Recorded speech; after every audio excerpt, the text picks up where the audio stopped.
Let's talk a little bit about the paving operation because, well, my uncle, he always wants to know about the asphalt. And we don't, let's just nerd out on it, right? Like, I mean, what does it take to pave an expressway? Modern day, smooth as glass. I mean, you're out there at the very end, making sure it's complete with the profile.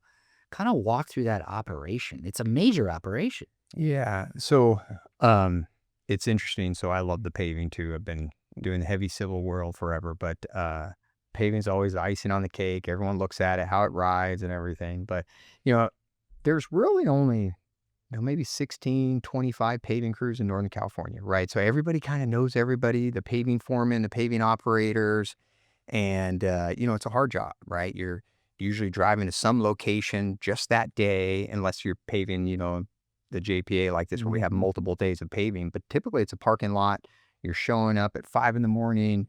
The foreman's showing you exactly what you're going to pave, and you've never seen the site before, right? And so guys are showing up, and these guys, once that asphalt starts coming, it doesn't stop, right? And it's coming in hot. And usually the days are hot, and there's a lot of moving parts. You have also obviously all the trucks, you have the sweepers, you have the oil rigs in front of them and everything.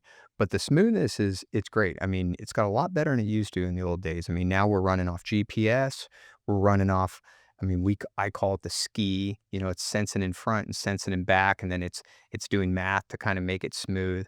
But really, really key way to make a smooth paving operation is continuous movement. When you're driving down the road and you feel a little bump, that's because the paving crew stopped. It means because the hydraulic line broke. It means that somebody didn't order the right trucks, and you feel that little movement. And there's other ways you can get that little bump, but really, if it's a smooth operation, it tends to come out really smooth. Yeah. How does that work logistically? I mean, how far in advance are you planning? I mean, we're talking tons and tons of asphalt here. Where are you getting all that? Yeah, so luckily in this area, we've got a few different quarries to choose from. So there's several good suppliers in the area. That planning does start a long ways out. So there is only a finite amount of resources for that. So you've got to get on the books early, figure out when you're going to pave, make sure you keep that schedule because you need to have the plant booked, or somebody else may steal that day from it and you won't be doing it.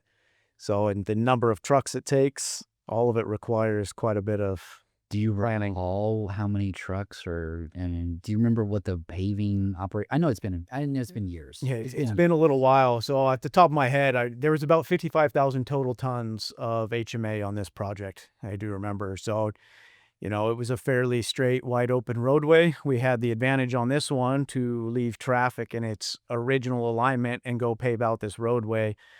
The majority of it, we didn't have to deal with traffic. So it was fairly productive paving. So we were paving, 3,000 tons in a shift on an average day. So I'd say we had, 25 to 28 trucks on a typical shift running. Wow.